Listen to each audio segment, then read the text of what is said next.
Capítulo 3. Los judíos y la sociedad.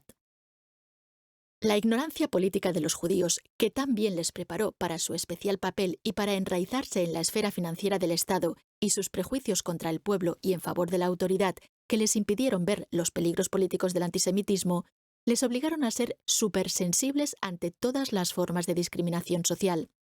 Era difícil advertir la diferencia decisiva entre una pugna política y una mera antipatía cuando ambas se desarrollaban codo con codo.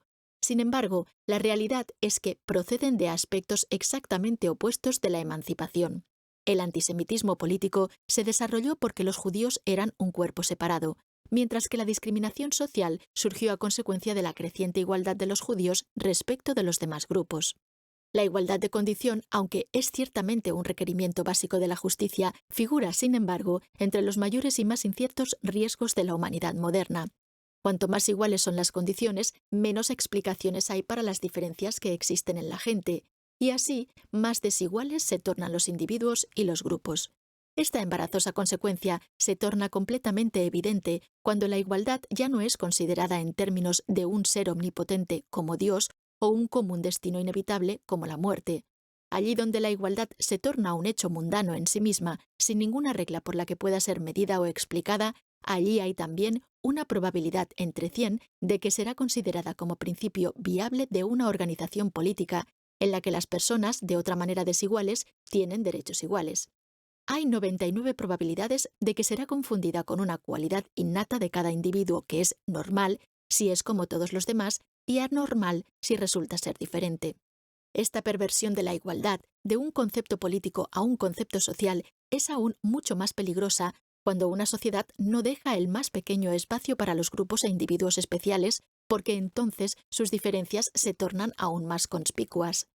El gran reto planeado al período moderno y su peculiar peligro ha consistido en el hecho de que por vez primera el hombre se enfrenta con el hombre sin la protección de circunstancias y condiciones diferentes. Y ha sido precisamente este nuevo concepto de la igualdad el que ha tornado tan difíciles las relaciones raciales, porque en ese terreno tratamos con diferencias naturales que no pueden llegar a ser menos evidentes mediante un cambio posible y concebible de condiciones. Como la igualdad exige que yo reconozca a cada individuo como igual, el conflicto entre grupos diferentes que por razones propias sienten repugnancia a otorgarse entre sí esta igualdad básica adopta formas tan crueles. De aquí que cuanto más igualada fuera la condición judía, más sorprendentes fueran las diferencias judías. Esta nueva conciencia condujo a un resentimiento social contra los judíos y al mismo tiempo a una atracción peculiar hacia ellos. La combinación de tales reacciones determinó la historia social de la judería occidental. La discriminación, sin embargo, tanto como la atracción, resultaron políticamente estériles. Ni produjeron un movimiento político contra los judíos, ni sirvieron en forma alguna para protegerles contra sus enemigos. Lograron, empero, envenenar la atmósfera social, pervirtiendo todas las relaciones sociales entre los judíos y los gentiles, y tuvieron un efecto definido en la conducta judía. La formación de un tipo judío fue debida tanto a la discriminación especial como al favor especial. La antipatía social hacia los judíos, con sus diferentes formas de discriminación, no causó gran daño político en los países europeos porque nunca se logró la genuina igualdad social y económica. Conforme a todas las apariencias, las nuevas clases se desarrollaron por grupos a los que se pertenecía por el nacimiento. No existía duda alguna de que solo en semejante marco podía soportar la sociedad que los judíos se establecieran por sí mismos como grupo especial. La situación hubiera sido enteramente diferente si, como en los Estados Unidos, se hubiera presupuesto la igualdad de condición. Si cada miembro de cualquier estrato de la sociedad hubiera estado firmemente convencido de que por su capacidad y suerte podía convertirse en el héroe de una historia de éxito. En una sociedad tal, la discriminación se convierte en el único medio de distinción, una clase de ley universal conforme a la cual los grupos pueden encontrarse a sí mismos fuera de la esfera de la igualdad cívica, política y económica. Donde la discriminación no está ligada solamente con la cuestión judía, pueden convertirse en un punto de cristalización para un movimiento político que desee resolver todas las dificultades naturales y todos los conflictos de un país multinacional mediante la violencia, la acción del populacho y la pura vulgaridad de los conceptos raciales. Una de las más prometedoras y peligrosas paradojas de la República Americana es el hecho de que se atreviera a lograr la igualdad sobre la base de la población más desigual del mundo, física e históricamente. En los Estados Unidos, el antisemitismo social puede llegar a ser un día el núcleo verdaderamente peligroso de un movimiento político. En Europa, sin embargo, tuvo poca influencia en el auge del antisemitismo político. 1. Entre paria y advenedizo. El precario equilibrio entre la sociedad y el Estado, sobre el que descansó social y políticamente la nación-Estado, produjo una ley peculiar que gobernó el ingreso de judíos en la sociedad. Durante los 150 años en que los judíos vivieron verdaderamente entre los pueblos de Europa occidental y no simplemente en su proximidad, tuvieron que pagar con una miseria política su gloria social y con el insulto social el éxito político. La asimilación, en el sentido de aceptación por parte de la sociedad no judía, les era otorgada en tanto que constituían distinguidas excepciones de las masas judías, aunque compartieran todavía con éstas las mismas condiciones políticas restringidas y humillantes, o más tarde, tras la lograda emancipación y el consecuente aislamiento social, cuando su estatus político era ya atacado por los movimientos antisemitas. La sociedad, enfrentada con la igualdad política, económica y legal de los judíos, denotó claramente que ninguna de sus clases se hallaba preparada para concederles igualdad social, y que solo serían admitidas excepciones del pueblo judío. Los judíos que escuchaban el extraño cumplido de que se constituían excepciones, que eran judíos excepcionales, sabían muy bien que era esta auténtica ambigüedad, la de ser judíos y presumiblemente no como judíos, la que les abría las puertas de la sociedad. Si deseaban este género de relación, trataban por eso de ser y de no ser judíos. La aparente paradoja poseía en realidad una sólida base. Lo que la sociedad no judía exigía era que el recién llegado estuviese educado, como ella misma, y que, aunque no se comportara como un judío ordinario, fuese y produjera algo fuera de lo ordinario, dado que al fin y al cabo era un judío. Todos los que propugnaban la emancipación exigían la asimilación, es decir, el acoplamiento y la recepción por parte de una sociedad, considerados o bien condición preliminar de la emancipación judía o como su consecuencia automática. En otras palabras, siempre que quienes trataban de mejorar las condiciones judías intentaron pensar en la cuestión judía desde el punto de vista de los mismos judíos, la abordaron simplemente en su aspecto social. Uno de los hechos más desgraciados en la historia del pueblo judío ha sido el que solo sus enemigos y casi nunca sus amigos comprendieran que la cuestión judía era política. Los defensores de la emancipación tendían a presentar el problema como si fuera de educación, concepto que originariamente se aplicó tanto a los judíos como a los no judíos. Se daba por supuesto que la vanguardia de ambos campos debería componerse de personas especialmente educadas, tolerantes y cultas. De aquí que se deducía, desde luego, que los no judíos particularmente tolerantes, educados y cultos solo podían relacionarse socialmente con los judíos excepcionalmente educados. Y la demanda de abolición del prejuicio, formulada por los educados, se tornó rápidamente una actividad más bien unilateral hasta que finalmente solo los judíos fueron impulsados a educarse a sí mismos. Este, sin embargo, es solo un aspecto de la cuestión. Se exhortó a los judíos a elevar su nivel cultural lo suficiente como para que no se comportaran como judíos ordinarios, pero eran por otra parte aceptados solo porque eran judíos, en razón de su atractivo extraño y exótico. En el siglo XVIII, esta situación tuvo su origen en el nuevo humanismo, que buscaba expresamente nuevos especímenes de la humanidad. Herder, con cuya relación podría llegar a conseguirse un ejemplo de posible intimidad con todos los tipos de la humanidad. Para el Berlín ilustrado de la época de Mendelssohn, los judíos servían de prueba viva de que todos los hombres eran humanos. Para esta generación, la amistad con Mendelssohn o con Marcus Hertz significaba una siempre renovada prueba de la dignidad del hombre.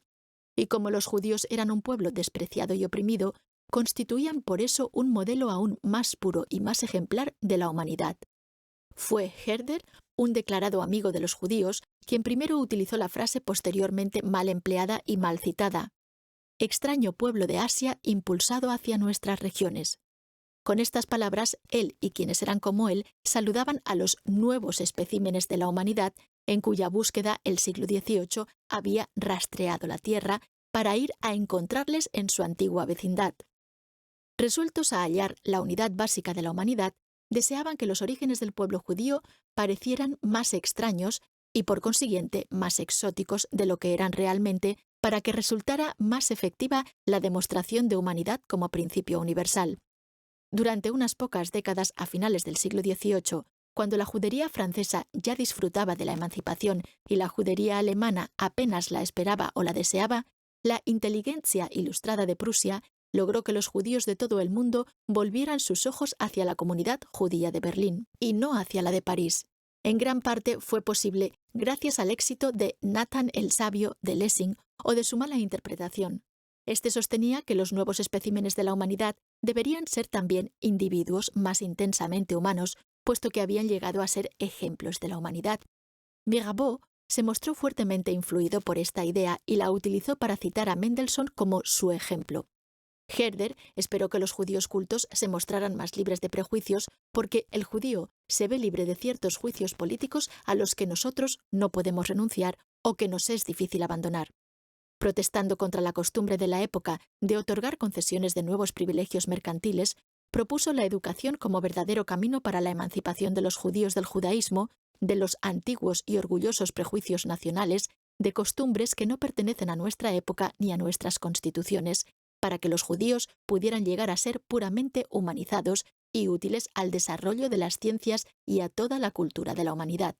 Aproximadamente por el mismo tiempo, Goethe escribía en una crítica a un libro de poemas que su autor, un judío polaco, no había logrado más de lo que hubiera conseguido un étudiant en belles-lettres cristiano, y se quejaba de que allí donde él había esperado hallar algo genuinamente nuevo, alguna fuerza más allá de un convencionalismo superficial, solo había encontrado una vulgar mediocridad. Difícilmente puede sobreestimarse el desastroso efecto de esta exagerada buena voluntad hacia los judíos cultos y recientemente occidentalizados y el impacto que tuvo en su posición social y psicológica.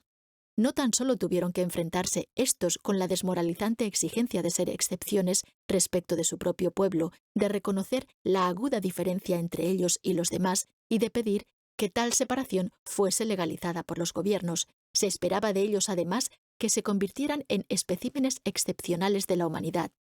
Y como esto, y no la conversión de Heine, constituía la verdadera tarjeta de admisión en la sociedad culta europea, ¿qué podían hacer esta generación y las futuras generaciones de judíos sino tratar desesperadamente de no decepcionar a nadie? En las primeras décadas de este ingreso en la sociedad, cuando la asimilación no se había convertido todavía en una tradición a la que seguir, sino en algo conseguido por unos pocos individuos excepcionalmente dotados, todo marchó, desde luego, muy bien. Mientras Francia era la tierra de la gloria política para los judíos, el primer país que les reconocía como ciudadanos, Prusia parecía hallarse en camino de convertirse en el país de su esplendor social. El Berlín ilustrado, donde Mendelssohn había establecido relaciones estrechas con muchos hombres famosos de su tiempo, era solo un comienzo. Sus conexiones con la sociedad no judía todavía tenían mucho en común con los lazos culturales que habían ligado a sabios judíos y cristianos en casi todos los períodos de la historia europea. El elemento nuevo y sorprendente consistía en el hecho de que los amigos de Mendelssohn no emplearan estas relaciones para objetivos personales o ideológicos y ni siquiera para fines políticos. Él mismo denegó explícitamente tales motivaciones ulteriores y expresó una vez y otra su clara satisfacción por las condiciones en las que tenía que vivir, como si hubiera previsto que su estatus social y su libertad excepcionales tenían algo que ver con el hecho de que todavía figuraba en el grupo de los más bajos habitantes del dominio del rey de Prusia. Esta diferencia a los derechos políticos y civiles sobrevivió a las inocentes relaciones de Mendelssohn con los hombres cultos e ilustrados de su tiempo. Trascendió a los salones de aquellas mujeres judías en los que se reunían la más brillante sociedad que ha visto nunca Berlín. Esta indiferencia se trocó en franco temor solo tras la derrota de Prusia en 1806, cuando la introducción de la legislación napoleónica en extensas regiones de Alemania llevó la cuestión de la emancipación judía a la agenda de la discusión pública. La emancipación liberaría a los judíos cultos junto con el pueblo judío retrasado y su igualdad eliminaría esta preciosa distinción sobre la cual, como eran bien conscientes, se hallaba basado su estatus social. Cuando la emancipación estaba a punto de sobrevivir, los judíos más asimilados escaparon hacia la conversión al cristianismo, que característicamente resultaba a los judíos soportable y no peligrosa antes de la emancipación, pero no después de esta.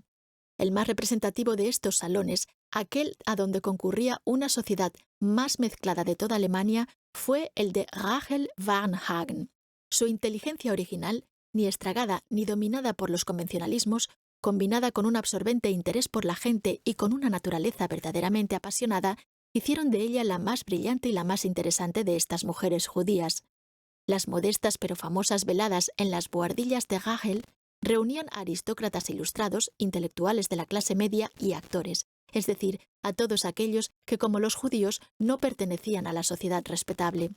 Así, el salón de Rachel, por definición e intencionalmente, se hallaba establecido en el filo de la sociedad y no compartía ninguna de sus convenciones o prejuicios. Es divertido comprobar cuán estrechamente siguió la asimilación de los judíos en la sociedad los preceptos que Goethe había propuesto para la educación de su Wilhelm Meister, una novela que había de convertirse en el gran modelo para la educación de la clase media.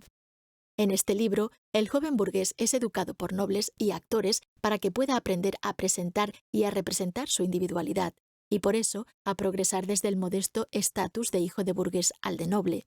Para las clases medias y para los judíos, es decir, para aquellos que se hallaban fuera de la sociedad de la aristocracia, todo dependía de la personalidad y de la capacidad de expresarla. Saber cómo interpretar el papel de lo que uno era parecía la cosa más importante.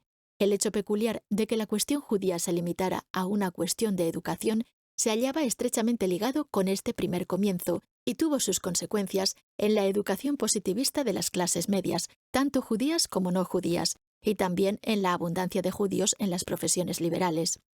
El encanto de los primeros salones berlineses residía en que nada importaba realmente sino la personalidad y la singularidad de carácter, talento y expresión. Tal singularidad, que solo hacía posible una comunicación casi ilimitada y una intimidad casi irrestringida, no podía ser reemplazada ni por el rango, ni por el dinero, ni por el éxito, ni por la fama literaria. El breve encuentro de auténticas personalidades que se reunían con un príncipe Hohenzollern como Louis Ferdinand, con el banquero Abraham Mendelssohn, con un autor político y diplomático como Friedrich Gentz, con Friedrich Schlegel, un escritor de la entonces ultramoderna escuela romántica, estos eran unos pocos de los más famosos visitantes de la buhardilla de Rachel, concluyó en 1806, cuando, según la anfitriona, este singular lugar de reunión zozobró como un barco que contuviera el más elevado solaz. Con los aristócratas, los intelectuales románticos se tornaron antisemitas, y aunque este hecho no significó que grupo alguno renunciara a sus amigos judíos, la inocencia y el esplendor desaparecieron. El auténtico momento decisivo en la historia social de los judíos alemanes no sobrevino en el año de la derrota prusiana, sino 2 años más tarde, cuando en 1808 el gobierno decretó la ley municipal que otorgaba completos derechos cívicos, aunque no políticos, a los judíos. En el Tratado de Paz de 1807, Prusia había perdido con sus provincias orientales la mayoría de su población judía. Los judíos que quedaban dentro de su territorio eran judíos protegidos en cualquier eventualidad, es decir, que disfrutaban de derechos cívicos en forma de privilegios individuales. La emancipación mundial solo legalizó tales privilegios. Sobrevivió al Decreto de Emancipación General de 1812. Prusia, tras haber recuperado Posen y sus masas judías después de la derrota de Napoleón, rescindió prácticamente el decreto de 1812 que ahora otorgaría derechos políticos incluso a los judíos pobres, pero dejó intacta la ley municipal. Aunque de escasa importancia por lo que se refiere a la mejora del estatus judío, estos decretos de emancipación final, junto con la pérdida de las provincias en las que vivían la mayoría de los judíos prusianos, tuvieron tremendas consecuencias. Antes de 1807, los judíos protegidos de Prusia representaban únicamente un 20% de la población judía total. En la época en que se dictó el decreto de emancipación, los judíos protegidos constituían la mayoría en Prusia y solo existía un 10% de los judíos extranjeros como contraste. Ahora ya no estaba allí la negra pobreza y el atraso ante los que habían destacado tan ventajosamente los judíos de excepción por su riqueza y su cultura. Y este telón de fondo, tan esencial como base de comparación para el éxito social y el autorrespeto psicológico, nunca volvió a ser lo que fue antes de Napoleón. Cuando en 1816 fueron recobradas las provincias polacas, los antiguos judíos protegidos, ahora inscritos como ciudadanos de confesión judía, siguieron constituyendo más del 60% de la población judía total. Socialmente hablando, esto significó que los judíos que habían permanecido en Prusia habían perdido el telón de fondo nativo frente al que habían sido considerados como excepciones. Ahora ellos mismos componían un fondo, aunque contraído, en el que cada individuo tenía que esforzarse doblemente para destacar. Una vez más, los judíos de excepción eran simplemente judíos, no excepciones, sino representantes de un pueblo despreciado. Igualmente mala fue la influencia social de la intervención del gobierno. No solo las clases antagónicas al gobierno, y por eso abiertamente hostiles a los judíos, sino todos los estratos de la sociedad se tornaron más o menos conscientes de que los judíos que conocían eran no tanto excepciones individuales como miembros de un grupo en cuyo favor el Estado se hallaba dispuesto a adoptar medidas excepcionales. Y esto era precisamente lo que los judíos de excepción siempre habían temido. La sociedad berlinesa abandonó los salones judíos con inigualable rapidez y hacia 1808 tales lugares de reunión habían sido ya sustituidos por las casas de la burocracia aristocrática y de la alta clase media. En cualquiera de las numerosas relaciones de la época pueden advertirse que los intelectuales, tanto como los aristócratas, comenzaban a orientar su desprecio por los judíos de Europa Oriental, a quienes apenas conocían, hacia los judíos cultos de Berlín, a quienes conocían muy bien. Nunca volverían estos últimos a lograr el autorrespeto que emana de una conciencia colectiva de ser excepcionales. Por eso, cada uno de ellos tenía que probar que, aunque era judío, sin embargo, él no era un judío. Ya no bastaba distinguirse uno mismo de una masa más o menos desconocida de hermanos atrasados. Era preciso destacar como individuo al que podía felicitarse por ser una excepción entre los judíos y, por consiguiente, entre el pueblo en conjunto. Fue la discriminación social y no el antisemitismo político la que descubrió el fantasma de el judío. El primer autor que formuló una distinción entre el individuo judío y el judío en general, el judío en todas partes y en ninguna, fue un oscuro autor que en 1802 había escrito una mordiente sátira de la sociedad judía y de su hambre de cultura, varita mágica para la aceptación social general. Los judíos eran descritos como un principio de una sociedad filistea y advenediza. Esta más que vulgar pieza literaria no solo fue leída con delicia por algunos destacados miembros del Salón de Gahel, sino que incluso impulsó indirectamente a un gran poeta romántico, Clemens von Brentano, a escribir una muy ingeniosa obra en la que identificaba de nuevo al filisteo con el judío. Con el primitivo idilio de una sociedad mezclada, desapareció algo que nunca retornaría en ningún país ni en época alguna. Nunca otra vez un grupo social aceptaría a los judíos con una mente y un corazón libres. Se mostraría amistoso con los judíos, bien porque se viera impulsado por su propio atrevimiento y vicio, o como protesta contra la conversión en parias de unos conciudadanos. Pero los judíos se convirtieron en parias sociales allí donde dejaron de ser proscritos políticos y civiles. Es importante tener presente que la asimilación como fenómeno de grupo solo existió entre los intelectuales judíos. No es un accidente que el primer judío culto, Moses Mendelssohn, fuera también el primero que, pese a su bajo estatus cívico, fuera admitido en una sociedad no judía. Los judíos palaciegos y sus sucesores, los banqueros y los hombres de negocios de Occidente, nunca fueron socialmente aceptables ni se preocuparon de abandonar los muy estrechos límites de su invisible gueto. En un principio se mostraban orgullosos, como todos los advenedizos no maleados, del oscuro fondo de miseria y pobreza del que procedían. Más tarde, cuando fueron atacados desde todos los lados, tuvieron un claro interés por la pobreza e incluso el atraso de sus masas, porque se había convertido en un argumento, una prenda de su propia seguridad. Lentamente y con recelos se vieron forzados a apartarse de las más rigurosas exigencias de la ley judía, jamás abandonaron sus tradiciones religiosas y, sin embargo, aún demandaban más ortodoxia de las masas judías. La disolución de la autonomía comunal judía les tornó mucho más dispuestos no solo a proteger a las comunidades judías contra las autoridades, sino también a gobernarlas con la ayuda del Estado para que la frase que aludía a la doble dependencia de los judíos pobres, tanto respecto del gobierno como de sus hermanos ricos, solo reflejara la realidad.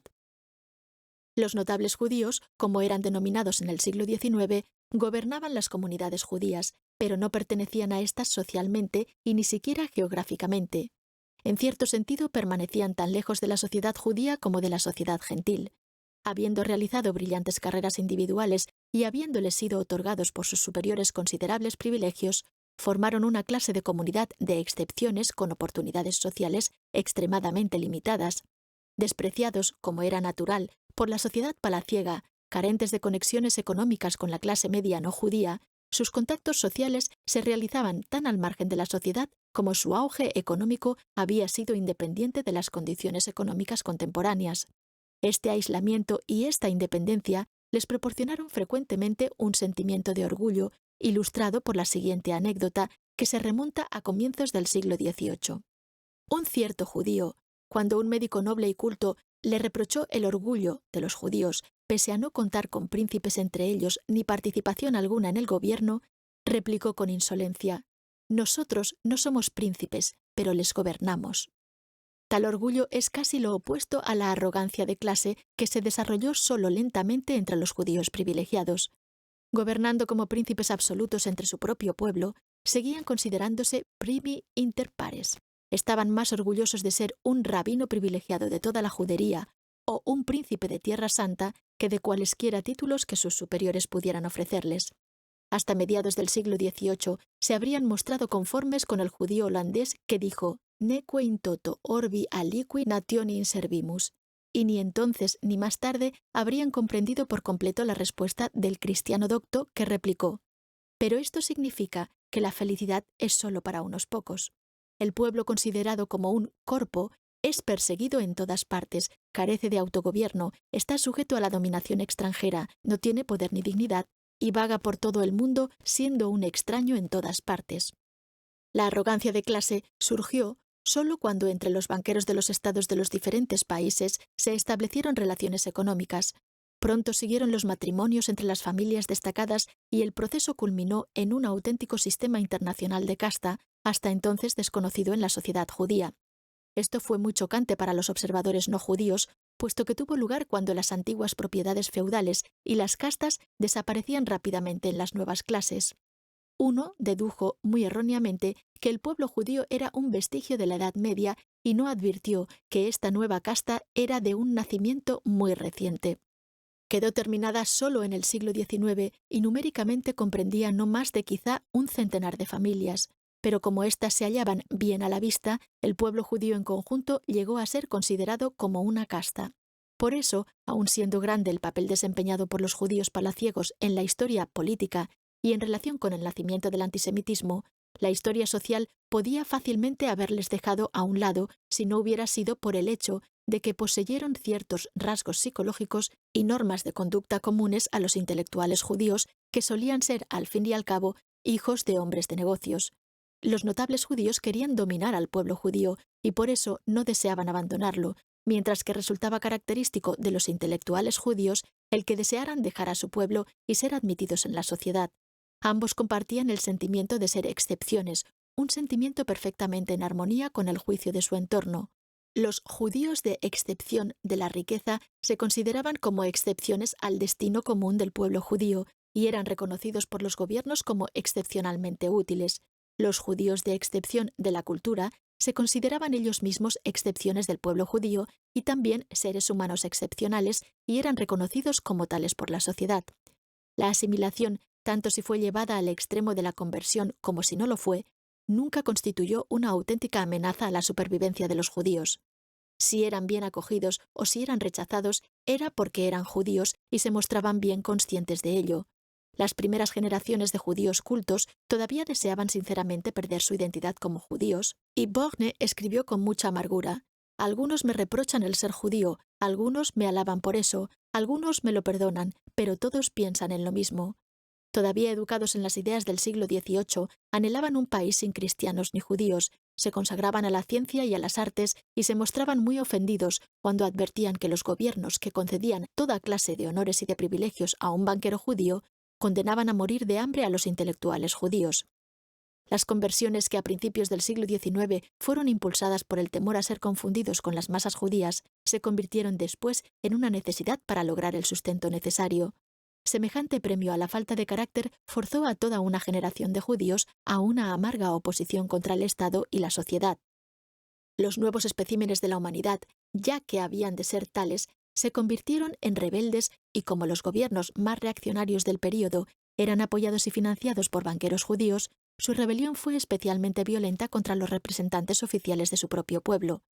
Las denuncias antijudías de Marx y Borne no pueden ser comprendidas adecuadamente si no es a la luz de este conflicto entre los judíos ricos y los intelectuales judíos. Este conflicto, sin embargo, existió en todo su vigor solo en Alemania y no sobrevivió al movimiento antisemita del siglo. En Austria, propiamente hablando, no existió inteligencia judía antes del final del siglo XIX, cuando sintió inmediatamente todo el impacto de la presión antisemita. Estos judíos, como sus hermanos ricos, prefirieron confiarse a la protección de la monarquía de los Habsburgo y se hicieron socialistas solo después de la Primera Guerra Mundial, cuando el Partido Socialdemócrata llegó al poder. Excepción más significativa, aunque no la única, a esta norma fue la de Karl Kraus, el último representante de la tradición de Heine, Borne y Marx. Las denuncias de Kraus contra los hombres de negocios judíos por una parte y contra el periodismo judío como culto organizado de la fama por otra fueron quizá aún más amargas que las de sus predecesores, porque él se sentía tanto más aislado en un país donde no existía una tradición revolucionaria judía.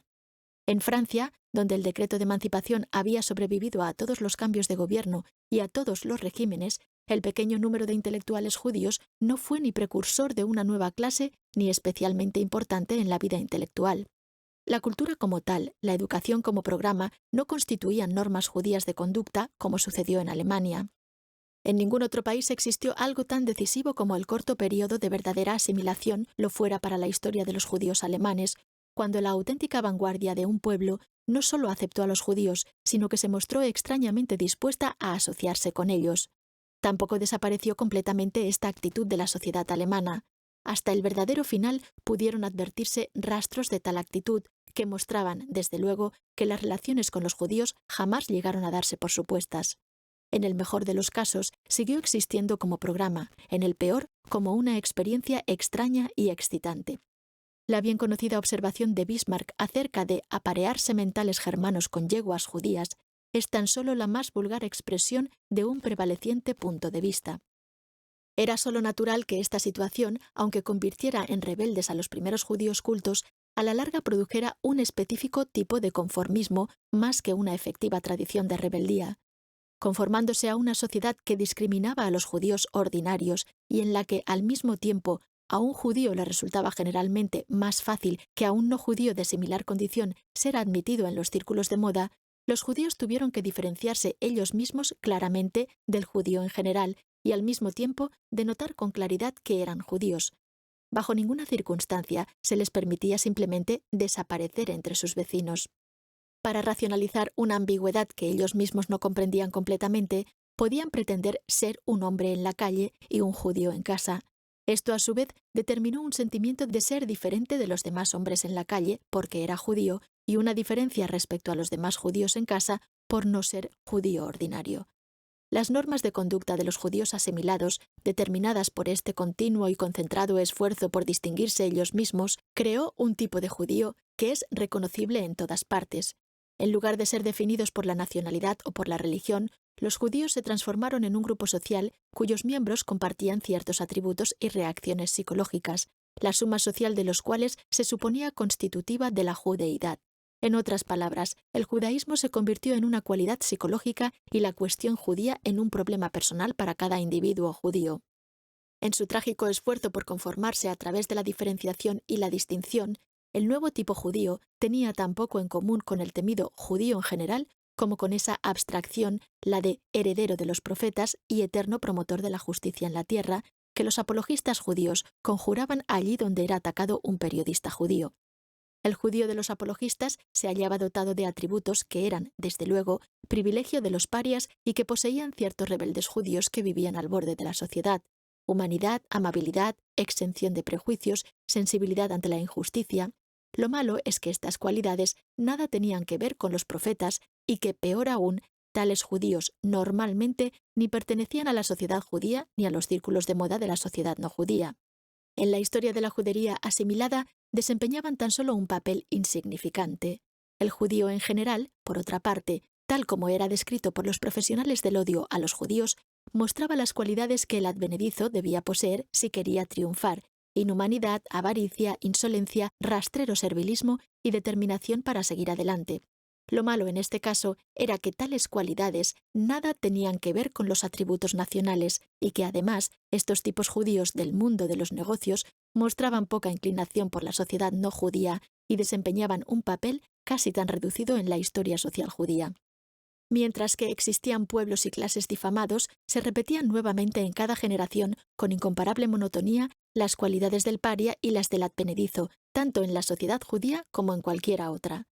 Para la formación de una historia social de los judíos dentro de la sociedad europea del siglo XIX, fue sin embargo decisivo que hasta un cierto tiempo cada judío de cada generación tuviese en algún momento que decidir si seguiría siendo un paria y permanecería fuera de la sociedad así, o si se convertiría en un advenedizo o se conformaría con la sociedad con la desmoralizante condición de que él no tenía tanto que ocultar su origen como traicionar con el secreto de su origen el secreto de su pueblo.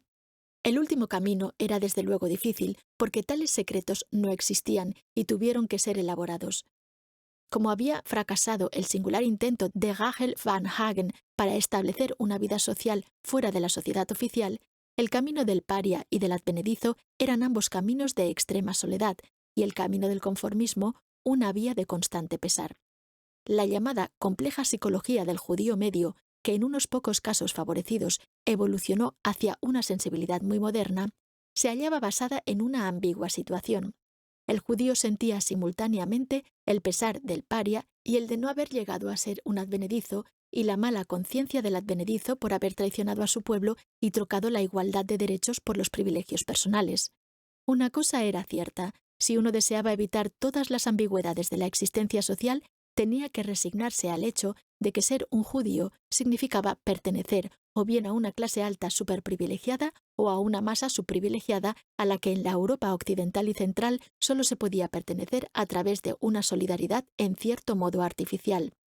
Los destinos sociales de los judíos medios se hallaban determinados por su eterna falta de decisión, y desde luego la sociedad no les urgía a decidirse, porque era precisamente esta ambigüedad de situación y carácter la que hacía atractiva la relación con los judíos. La mayoría de los judíos asimilados vivían así en una media luz de favor y de infortunio y sabían con certeza solo que tanto el éxito como el fracaso se hallaban inextricablemente relacionados con el hecho de que eran judíos. Para ellos la cuestión judía había perdido de una vez por todas cualquier significación política, pero infestaba sus vidas privadas e influía muy tiránicamente todas sus decisiones personales. El adagio «un hombre en la calle y un judío en casa» era amargamente entendido. Los problemas políticos quedaban distorsionados hasta el punto de la pura perversión cuando los judíos trataban de resolverlos por medio de su experiencia interna y de sus emociones particulares. La vida privada se hallaba emponzoñada hasta el punto de la inhumanidad, por ejemplo en la cuestión de los matrimonios mixtos, cuando la pesada carga de los irresueltos problemas de significación pública inundaba una existencia privada que es mucho mejor gobernada por las imprevisibles leyes de la pasión que por la consideración de la política. No resulta en manera alguna fácil no parecerse al judío en general y seguir siendo, sin embargo, judío. Pretender no ser como judíos y seguir mostrando con suficiente claridad que uno es judío. El judío medio, ni un advenedizo ni un paria consciente, Bernard Lazare, podía solo subrayar un vacuo sentido de diferencia que continuaba siendo interpretado en todos sus posibles aspectos y variaciones psicológicas desde una innata extranjería a la alienación social. Mientras que el mundo fue en cierto modo pacífico, esta actitud no resultó del todo mala y durante generaciones llegó incluso a convertirse en un modus vivendi. La concentración en una vida interior artificialmente complicada ayudó a los judíos a responder a las irracionables demandas de la sociedad, a ser extraños e interesantes, a desarrollar una determinada inmediatividad de autoexpresión y de presentación que eran originalmente atributos del autor y del virtuoso, personas a las que la sociedad había siempre mitad negado y mitad admirado. Los judíos asimilados, mitad orgullosos y mitad avergonzados de su judeidad, pertenecían claramente a esta categoría. El proceso por el que evolucionó la sociedad burguesa a partir de las ruinas de sus tradiciones y recuerdos revolucionarios añadió el negro fantasma del aburrimiento a la saturación económica y la indiferencia general a las cuestiones políticas. Los judíos se convirtieron en personas con las que cabía esperar distraerse por algún tiempo. Cuanto menos iguales se les consideraba, más atractivos y divertidos resultaban. La sociedad burguesa, en su búsqueda de diversión y en su apasionado interés por el individuo, en tanto en cuanto difería de la norma, es decir, del hombre, descubrió la atracción de todo aquello a lo que se podía suponer misteriosamente malvado o secretamente vicioso. Y fue precisamente esta febril preferencia la que abrió a los judíos las puertas de la sociedad, porque dentro del marco de esta sociedad, la judeidad, tras haber sido tergiversada en cualidad psicológica, podía ser fácilmente pervertida en vicio. La genuina tolerancia y la curiosidad por todo lo humano de la Ilustración fueron reemplazadas por una morbosa concupiscencia por lo exótico, por lo anormal y diferente como tal. Varios tipos en la sociedad, uno después de otro, representaron lo exótico, lo anómalo, lo diferente, pero ninguno de ellos estaba ni siquiera mínimamente conectado con las cuestiones políticas. De esta forma, únicamente el papel de los judíos en esta sociedad decadente podía asumir una estatura que trascendería los estrechos límites de un asunto de sociedad. Antes de que sigamos los extraños caminos que conducen a los judíos de excepción, famosos y notorios extranjeros, a los salones del Faubourg Saint-Germain, en la Francia fin de siècle, tenemos que evocar al único gran hombre surgido del complejo autoengaño de los judíos de excepción. Parece como si cada idea trivial tuviera una posibilidad, al menos en un individuo, de lograr lo que se acostumbra a denominar grandeza histórica. El gran hombre de los judíos de excepción fue Benjamín Disraeli.